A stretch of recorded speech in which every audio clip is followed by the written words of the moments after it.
Assalamualaikum warahmatullahi wabarakatuh. Om Swastiastu, Namo Buddhaya, dan salam sejahtera untuk kita semua.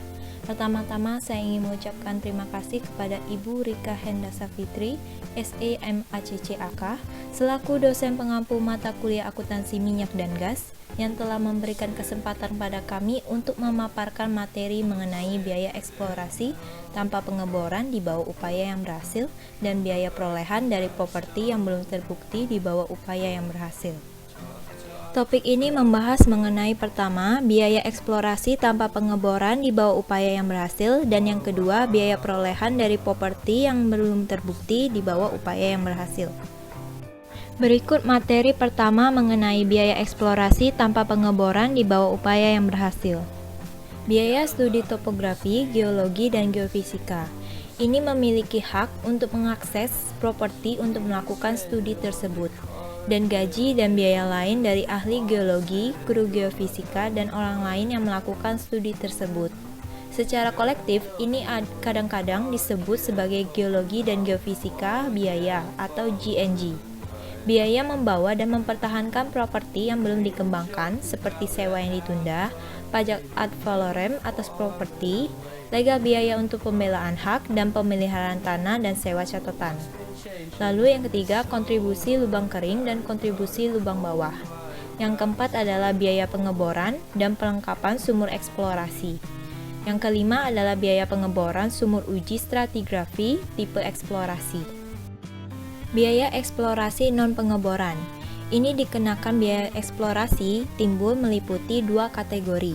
Yang pertama, biaya kategori biaya bawaan dan properti yang belum dikembangkan, kontribusi dry dan bottom hole. Untuk yang kedua, biaya eksplorasi pengeboran sumur. Ada dua tipe. Tipe pertama yaitu non-pengeboran, beban dan stop. Dan untuk tipe kedua adalah eksplorasi pengeboran, biaya pengeboran dan pengembangan. Biaya GNG atau yang disebut geologi dan geofisika. Tujuan eksplorasi geologi dan geofisika ini untuk menemukan atau mengidentifikasi daerah yang berpotensi menghasilkan minyak dan gas dalam jumlah yang komersial. Aktivitas GNG ini bertujuan untuk mengidentifikasi dan memperkirakan letak lokasi cadangan yang dapat diproduksi secara komersial. Untuk wilayah yang luas, aktivitas GNG ini dilakukan melalui udara dan berdasarkan penglihatan secara menyeluruh pada daerah rencana eksplorasi, yang kemudian dipersempit setelah menemukan daerah yang dipersempit, kemudian dilanjutkan dengan survei yang lebih rinci. Dari data yang rinci inilah, para ahli geologi dan geofisika akan menetapkan identifikasi yang potensial adanya cadangan dari suatu working interest. Penyelidikan GNG ini dilakukan sebelum perolehan lahan eksplorasi yang biasanya dibuat dalam suatu perjanjian dalam bentuk shooting right. Selanjutnya, biaya penyimpanan dan penahanan. Biaya ini terjadi atau dikeluarkan dalam kegiatan untuk mempertahankan hak yang sudah diperoleh pada list properti, bukan untuk memperoleh hak. Biaya untuk memperoleh hak termasuk dalam biaya akuisisi maupun biaya eksplorasi pra-pemboboran. Yang pertama, menunda penyewaan. Yang kedua, pajak properti. Yang ketiga, biaya hukum atau hak pembelaan. Yang keempat, biaya administrasi dan pencatatan. Selanjutnya, test well contribution. Sistem kontribusi sumur uji merupakan cara untuk memperoleh informasi geologi dan geofisika yang dilakukan oleh pihak lain sebagai pemilik wilayah sekitarnya dengan cara ikut kontribusi pembiayaannya. Sebelum pengeboran dilakukan, pihak pelaksanaan pengeboran akan mengajukan rencana pengeluaran kepada pihak yang akan ikut kontribusi.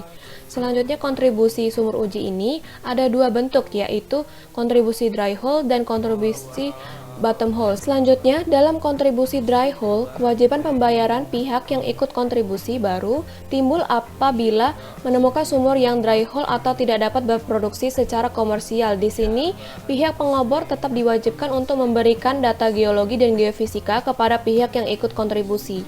Pada kontribusi bottom hole, pembayaran akan dilakukan apabila pengeboran mencapai kedalaman tertentu tanpa harus memperhatikan hasilnya. Kewajiban memberikan data G dan G tergantung dari bunyi kontrak dan penerimaan pembayaran kontribusi bagi pembor akan mengurangi biaya intangible drilling. Selanjutnya, peralatan dan fasilitas dukungan. Peralatan dan fasilitas pendukung mungkin tidak berhubungan langsung dengan satu lapangan atau reservoir, tetapi diperlukan untuk kegiatan eksplorasi, pengembangan, dan produksi yang efisien. Disertakan sebagai perlengkapan dan fasilitas pendukung seismik, pemboran, konstruksi, grading, atau perlengkapan lainnya. Gudang dan divisi atau kantor, lapangan, bengkel, dan kendaraan. Peralatan pendukung digunakan dalam satu kegiatan produksi minyak dan gas, yaitu eksplorasi, pengembangan, atau produksi, atau peralatan dan fasilitas yang dapat digunakan untuk melayani dua atau lebih kegiatan tersebut atau aktivitas lain seperti pemasaran atau pemurnian. Pengoperasian luar negeri dan internasional. Di lokasi pantai dan internasional, biaya eksplorasi non-pengeboran seperti hak menembak, pajak ad valorem, dan biaya hukum untuk pembelaan hak tidak berlaku karena entitas pemerintah memiliki hak mineral. Namun entitas pemerintah dapat mengenakan jenis biaya dan pajak lain.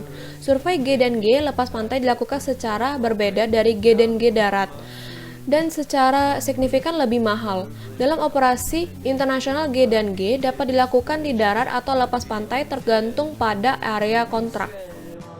Biaya perolehan dari properti yang belum terbukti di bawah upaya yang berhasil. Properti dapat diperoleh dengan metode sewa, pembelian, dan imbalan. Penyewaan adalah metode yang paling umum untuk memperoleh properti dengan adanya bonus sewa. Bonus sewa adalah jumlah yang diberikan oleh penyewa kepada pemilik kepentingan mineral melalui pengaturan sewa. Properti juga dapat diperoleh melalui pembelian hak mineral atau pembelian bunga biaya. Kemudian, properti yang dibeli dengan imbalan adalah bahwa properti yang diperoleh termasuk benteng mineral atau di bawah tanah dan hak atas tanah di permukaan. Opsi untuk membeli atau menyewakan properti adalah kontrak yang memberi calon penyewa jangka waktu untuk memutuskan apakah akan membeli atau menyewakan properti. Biaya perolehan. Biaya perolehan adalah biaya yang dikeluarkan untuk memperoleh suatu area. Biaya perolehan harus dikapitalisasi pada saat terjadinya biaya. Biaya perolehan yang paling signifikan itu adalah bonus sewa. Sebagian besar biaya perolehan hanya akan didebit ke properti yang belum terbukti pada saat terjadinya biaya. Jurnal untuk mencatat biaya perolehan adalah properti yang belum terbukti pada kas. Pembelian dengan biaya. Ketika tanah dibeli dengan biaya, harga pembelian harus dialokasikan antara mineral dan hak permukaan yang diperoleh. Pembagian harga beli harus didasarkan pada nilai pasar wajar relatif jika harga keduanya itu diketahui. Jurnal untuk mencatat pembelian dengan biaya adalah tanah dan properti yang belum terbukti pada kas. Biaya internal. Secara teoritis, porsi gaji pengacara internal atau pemilik lahan dan porsi biaya internal atau overhead lainnya yang berkaitan dengan akuisisi sewa itu harus dikapitalisasi. Mengalokasikan jenis biaya ini secara langsung mungkin tidak praktis jika jumlah biayanya itu tidak signifikan. Jurnal untuk mencatat biaya internal adalah properti yang belum terbukti pada kas. Pilihan untuk menyewa. Daripada menyewa properti yang sebelum melakukan studi geologi dan geofisika, perusahaan akan melakukan observasi atas properti, sehingga studi geologi dan geofisika dapat dilakukan tanpa harus menyewa properti. Jurnal untuk mencatat pilihan untuk menyewa adalah pengeluaran geologi dan geofisika pada kas. Baik, selanjutnya kita akan membahas mengenai tunggakan pajak dan pembayaran hipotek. Selama proses awal memperoleh sewa, penyewa dapat setuju untuk membayar atau mungkin dipaksa untuk membayar hal-hal seperti tunggakan pajak dan pembayaran hipotek untuk lessor untuk mendapatkan sewa atas tanah dengan hak yang jelas. Pembayaran tersebut mungkin tidak dapat dipulihkan dari pembayaran sewa penundaan di masa depan atau dari produksi di masa depan. Perlakuan akuntansi tergantung pada apakah pembayaran dapat dipulihkan atau tidak. Kalau tidak dapat dipulihkan, maka pembayaran harus dikapitalisasi sebagai biaya sewa tambahan, yaitu biaya akuisisi. Namun bila dapat dipulihkan, pembayaran harus disimpan dalam akun piutang atau suspense sampai dipulihkan. Jika tidak dipulihkan, pembayaran harus dibebankan ke beban sewa yang diserahkan. Jadi tidak ada pemulihan pembayaran yang biasa terjadi karena sewa telah diserahkan. Dalam beberapa kasus, pembayaran seperti dapat dilakukan selama masa sewa oleh penyewa untuk melindungi kepentingan dalam sewa. Jenis pembayaran ini tidak akan menjadi biaya akuisisi, tapi biaya pemeliharaan properti, yaitu biaya eksplorasi yang mengakibatkan bahwa jika pembayaran ini tidak dapat dipulihkan, maka harus dibebankan. Selanjutnya adalah top leasing. Apa sih top leasing itu? Top leasing adalah sewa baru yang dilaksanakan sebelum berakhirnya atau penghentian sewa yang ada. Jadi pemilik kepentingan kerja saat ini ingin mempertahankan properti di mana tidak ada pengeboran yang dilakukan selama jangka waktu utama. Nilai buku sewa lama ditambah biaya perolehan sewa baru akan dikapitalisasi sebagai biaya perolehan. Jika sewa yang ada berakhir sebelum tanggal sewa baru diperoleh atau bukan sewa top leasing, nilai buku sewa lama akan dibebankan dan hanya biaya perolehan sewa baru yang akan dikapitalisasi. Jika pemilik working interest yang berbeda menandatangani perjanjian sewa dengan pemilik hak mineral sebelum akhir jangka waktu utama dari sewa yang ada, situasinya tidak berbeda dengan akuisisi sewa baru. Selanjutnya kita akan bahas mengenai disposisi, penyerahan, atau pelepasan properti. Properti yang belum terbukti itu harus dinilai secara berkala untuk menentukan apakah properti tersebut telah mengalami penurunan nilai atau belum. Bagaimana sih caranya menentukan apakah properti yang belum terbukti harus diturunkan nilainya? Yang pertama, apakah ada lubang kering yang dibor di sewa atau di sekitar sewa, atau apakah ada informasi negatif GNG tambahan yang diperoleh? Yang kedua, seberapa dekat berakhirnya masa sewa utama? Dan yang ketiga, apakah ada rencana pasti untuk pengeboran? Jika hasil penilaian menunjukkan bahwa properti telah mengalami penurunan nilai, kerugian harus diakui dengan menyediakan penyisihan penilaian. Dalam menentukan signifikansi, faktor-faktor seperti biaya properti, ukuran perusahaan, jumlah sewa yang belum terbukti yang dimiliki, dan keseluruhan portofolio properti perusahaan yang belum terbukti harus dipertimbangkan. Adapun disposisi biaya kapitalisasi, yakni penyerahan atau pelepasan properti, itu akan mengabaikan kegagalan untuk membayar sewa penundaan dan akan mengabaikan kegagalan untuk memulai pengeboran atau operasi produksi sebelum akhir masa kerja utama.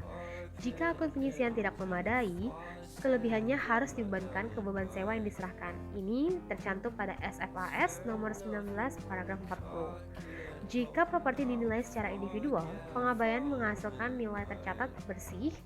Dalam hal ini, biaya perolehan dikurangi penyisian penurunan nilai dari properti terbengkalai yang dibebankan. Terakhir, kita akan bahas mengenai reklasifikasi properti yang tidak terbukti signifikan. Ketika cadangan terbukti ditemukan pada properti yang belum terbukti atau belum dikembangkan, properti tersebut harus direklasifikasi dari properti yang belum terbukti menjadi properti terbukti. Ini diatur pada FEASB nomor 13 paragraf 29. Untuk properti yang telah dinilai secara individual, nilai bersih itu harus dipindahkan ke properti terbukti. Baik, itu dia tadi presentasi dari materi kami. Kami mohon maaf apabila terdapat banyak kekurangan ataupun kesalahan baik dalam tutur kata maupun dalam penyampaian materi.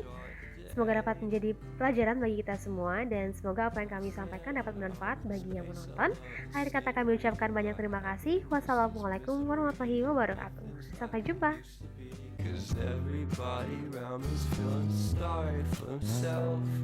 So why the hell